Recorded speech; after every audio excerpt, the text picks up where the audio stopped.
E nada melhor do que passar com o seu craque, né? Que vive um momento incrível, né, cara? Assim, o Arrascaeta vive um momento espetacular. Tentou dar um passe, não conseguiu, a bola voltou para ele. Ele cavou por cima do goleiro, deu uma chapada por cima do goleiro. É um cara dotado de técnica, assim. E para campos como esse, entra realmente o jogador que tem técnica, né? E eu não tenho dúvida que o Flamengo vai chegar na final. E na final é um jogo só, tudo pode acontecer. O Botafogo tá aí para mostrar isso. Foi lá, se defendeu muito bem, jogou contra o PSG e venceu o PSG. O Flamengo jogou um bom jogo, apesar de ter sido derrotado contra o Bayern de Munique, que também é uma excelente equipe. De final, tudo pode acontecer. Como o PSG já perdeu para o Botafogo, né? Então, quer dizer, aumenta uma chance, uma possibilidade para poder chegar a essa final depois do jogo de sábado. Boa tarde, bem-vindo à Seleção Sport TV desta quinta-feira, dia de Copa do Brasil. Para falar do jogo de ontem, o Corinthians na frente do Cruzeiro, o jogo de hoje, Vasco e Fluminense no Maracanã e muito deste Intercontinental com a nossa equipe ao vivo em Doha, no Catar. E o programa recebe no estúdio o PC, o Felipe Melo e o Maestro Júnior. André. Que de Mundial entende um pouquinho, né, Maestro? Bem-vindo à Seleção. Tem uma sortezinha, boa tarde. Sorte e competência. Eu estava bem acompanhado, né, Felipe? Essa que, na verdade, eu acho que teve uma influência muito grande. Mas, para falar do jogo de ontem do Flamengo, eu acredito que alguns detalhes, né, eu acho que tiveram influência no jogo. Primeiro, o Felipe está aqui, que jogou 500 anos também. O gramado, a gente olhando, é espetacular. Nenhum defeito. Só que era um gramado que o tipo de grama e talvez o fato de estar molhado demais, pareceu que a bola tomou uma velocidade maior até do jogo de campo sintético, né, que já tem uma velocidade grande.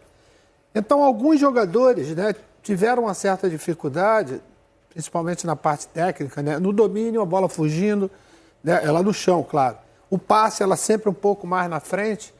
E isso eu acho que influenciou esse primeiro tempo do Flamengo, jogando contra um time, né, que defensivamente deixando um pouco a desejar, mas com a bola nos pés, sabia de mecanismo, né, um jogo bastante gostoso até de se ver. No segundo tempo, eu acho que com a entrada do Plata e do Cebolinha, Cebolinha conseguiu dar 2 passes, um para o gol do Arrascaeta, depois teve um outro para o Luiz Araújo, de jogadores de meio campo, né? E talvez era isso que estivesse faltando no Flamengo, e faltou no primeiro tempo, né? Dividir um pouco com o Arrascaeta essa armação. Segundo tempo, acho que foi bastante tranquilo. Eu acredito que deu uma demonstração que pode jogar de igual para igual com Pirâmides. Que não pensem que é aquela galinha morta, como eu dizia no meu tempo, porque esse time egípcio tem. Primeiro, o Egito está na Copa do Mundo, né? Alguns jogadores que jogam na seleção e que tem que ser encarado da mesma forma como encarou os grandes adversários, sem essa de menosprezo. Eu acho que a comissão técnica, principalmente o Felipe, está mais do que calejado com esse tipo de situação e vai colocar na cabeça da galera. André, os caras têm que botar na cabeça o seguinte: essa é uma oportunidade única, entendeu? Que existe na tua carreira. E naturalmente você tem que aproveitar. Desfruta do momento, mas você tem que aproveitar. Porque, lógico, estou falando de sábado para depois, se ganhar, ter a possibilidade de jogar com o PSG. Como o PSG já perdeu para o Botafogo, né? Então, quer dizer, aumenta uma chance, uma possibilidade para poder chegar a essa final depois do jogo de sábado. Curioso você falar do gramado. Quando o Luiz Castro morava aqui no Brasil, conversava com ele sobre gramados. Ele era inconformado com a qualidade dos gramados brasileiros. E com razão. Inconformado. Né? Com razão. Ele era inconformado. E ele elogiava muito os gramados do Catar. Ele não se conformava como um país de clima árido, do Oriente Médio, como o Catar. Tinha um tipo de grama que ele entendia que era o tipo de grama ideal. E inclusive, na visão dele, claro, assim, muitas vezes 2 jogos no mesmo dia no estádio. E aqui a gente, num país tropical, não conseguia ter o mesmo gramado que ele havia visto no Catar. Então o Maestro abre falando do gramado do estádio de ontem, e eu lembrei desse papo que a gente tinha com o Luiz Castro, que, aliás, segundo o noticiário, pode voltar ao futebol brasileiro no ano que vem. A culpa não foi do gramado ontem, não. A culpa, né? A dificuldade foi da adaptação ao tipo de Não, grama. você elogiou que o jogo fica veloz, é o que ele dizia mesmo, é um gramado que proporciona um jogo mais veloz. É um espetáculo. E que ele achava deveria ter esse tipo de grama aqui no Brasil. E privilegia, né, quem tecnicamente é mais dotado. Exatamente o que ele falava. André, eu me lembro falando desse gramado de Catar. Eu joguei em Bangu, em Moça Bonita, nos anos 70, 74, 75, 3 e 15 da tarde, porque não tinha refletor, Felipe. Aí você olhava assim, subia uma fumacinha, e era muito irregular. Parecia que estava jogando na praia, entendeu? Quer dizer, com grama. Não é que tinha grama. Paulinho lembra disso. Não tinha grama. Então, quer dizer, quando a gente vê um gramado desse, a gente acha um espetáculo. Só que a dificuldade, pela característica que eu senti ontem no primeiro tempo de alguns jogadores. Felipe Melo, boa tarde, bem-vindo à Seleção. Boa tarde, maestro. PC, tamo junto. Todos que nos assistem. Cara, assim, eu concordo 1000% com o que o Maestro está falando. De fato, o gramado bom, ele rende o espetáculo, né? Faz o espetáculo render, esteticamente para o jogo ficar mais bonito. Por isso que a gente gosta de assistir o campeonato, a Premier League. O campeonato inglês, todos os jogos parece que são bons, parece que os caras são ótimos tecnicamente, né? Quando na realidade você tem time que os caras são mais fortes fisicamente que propriamente dotado de técnica. Agora, sem dúvida nenhuma, o gramado faz uma diferença enorme. Eu achei o Flamengo, no primeiro tempo, assim, por essa adaptação, custou um pouquinho para o Flamengo. Mas o Flamengo jogando o que jogou já foi suficiente para vencer, foi melhor. Né? O segundo tempo foi muito tranquilo para o Flamengo, sem dúvida alguma. Mesmo que não tivesse os erros, eu acho que o Flamengo passaria, né? E nada melhor do que passar com o seu craque, né? Que vive um momento incrível, né, cara? Assim, o Arrascaeta vive um momento espetacular. Tentou dar um passe, não conseguiu, a bola voltou para ele. Ele cavou por cima do goleiro, deu uma chapada por cima do goleiro. É um cara dotado de técnica, assim. E para campos como esse, entra realmente o jogador que tem técnica, né? Agora, eu entendo que o jogo contra o Pirâmides, o Flamengo já está calejado contra essas situações. Porque o Flamengo na Libertadores teve jogos contra times considerados médios ou até time que não considerado time grande, e o Flamengo penou para vencer esses jogos. Foi difícil, porque mentalmente o Flamengo não entrou da forma que deve entrar. Faltou concentração, a gente vai ganhar no momento que a gente quer ganhar, e isso não aconteceu em grandes jogos. O Flamengo entrou concentrado quando precisava vencer e venceu os seus jogos. Então, eu acho que o Flamengo está calejado. O Flamengo vai entrar no jogo contra o Pirâmides entendendo que não é a qualquer momento que ele quiser que ele vai fazer gol. E eu não tenho dúvida que o Flamengo vai chegar na final. E na final é um jogo só, tudo pode acontecer. O Botafogo está aí para mostrar isso. Foi lá, se defendeu muito bem, jogou contra o PSG e venceu o PSG. O Flamengo jogou um bom jogo, apesar de ter sido derrotado contra o Bayern de Munique, que também é uma excelente equipe. De final, tudo pode acontecer. Então, a tarde aqui no Brasil foi do Arrascaeta e a noite foi do Memphis, com a vitória do Corinthians no Mineirão. Tudo bom, PC? Boa tarde, bem. Em relação ao jogo do Flamengo à tarde, tem uma coisa que o Léo estava na transmissão, me incomodou muito, que é ver o Flamengo jogar para 7 mil pessoas. Eu acho que isso... O Flamengo não tem culpa alguma, tá? Mas é um absurdo. Eu conheço vários rubro-negros, porque o Flamengo, ele tem a maioria em qualquer extrato da sociedade, e muitos dizendo assim, cara, é muito caro ir para lá, é um negócio, o preço é absurdo. E aí, não sei que tipo de promoção foi feito para quem conseguiu ir até lá, para os moradores do próprio Catar, mas 7 mil pessoas é um público...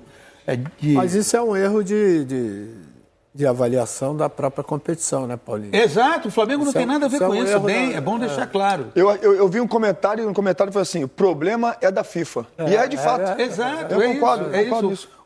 Porque assim, a gente sabe... Diga, Léo. Não, tem outro detalhe, o seguinte, mas eu acho que foi 2019, foi no mesmo Catar, né, a competição, mas a mobilização foi completamente diferente. Exato, e aí conseguiu ter... Eu me lembro que deviam ter pelo menos uns 20 mil. Aí tudo bem. Agora, 7 mil é um público e o próprio jogador sente isso. Em relação ao que nós falamos aqui, Léo falou, Felipe falou do Arrascaeta, é aquela velha história. Quando você tem mais de 6 décadas de vida, é só benefício, porque você acompanhou a história. Então, por exemplo, o Flamengo é um clube com o qual eu sempre tive muita proximidade, até porque houve uma época da minha vida que eu fui atleta do Flamengo praticando atletismo. Não futebol, não tinha Acaba nada. Tomando bolada na pista ali em volta, entendeu, filho? A pista em volta. Chuta essa bola aí, cara. E ele ia lá e chutava. E eu vi vários grandíssimos jogadores estrangeiros atuando pela camisa do Flamengo, a começar por um que não sempre é mencionado, que foi o paraguaio Redes, nos anos 60, depois o Doval, e vendo agora o Arrascaeta, a história que ele está construindo no Flamengo é uma história assim de primeiríssima prateleira, e eu não meço o valor de um jogador apenas pelos títulos conquistados, mas pelas relações que ele estabelece. Né? Outro dia estava pensando sobre isso, acho que quando a gente começa a ficar obcecado só pelos títulos que aquele jogador conquistou, é como se você olhasse duas pessoas, uma tem 1 milhão no banco, outra tem 100 mil, você fala, essa do 1 milhão, ele é muito melhor do que aquela com 100 mil. Não, de repente aquela pessoa que tem 100 mil no banco é uma grande pessoa, que tem 10 mil, a que tem 10 reais também. Agora, que história, né, ele está construindo para o Flamengo? Mas em relação ao que você está falando, Paulinho, se você for olhar, ele chegou em 2019. 19. Campeão da Copa do Brasil em 18 com o Cruzeiro. Jogando muito. E vem 19 para o time do Flamengo. São 6 anos, né? Se você for olhar as comemorações de gol do Arrascaeta, desde que ele chegou agora, a vibração é completamente diferente. Ele incorporou esse espírito. Exato. E isso era uma coisa que muitos, né, amigos e companheiros rubro-negros diziam assim, caramba, ele é craque, mas ele não vibra. Ele é muito frio. Ele não sente. É. E agora, pelo menos do que eu tenho visto, né, a cada gol que ele faz, sobretudo nesse ano, que foi um ano espetacular para ele, a vibração dele é completamente diferente.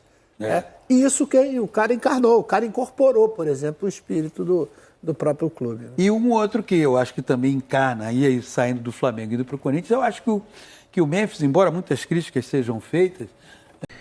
Galera, de fato, não tem como não negar que o Arrascaeta, ele é um jogador diferenciado, né? O Arrascaeta, ele é um gênio da bola, é um craque, é um cara que caiu muito bem no Flamengo desde que ele chegou. Acho que foi a melhor adquisição do Flamengo, né?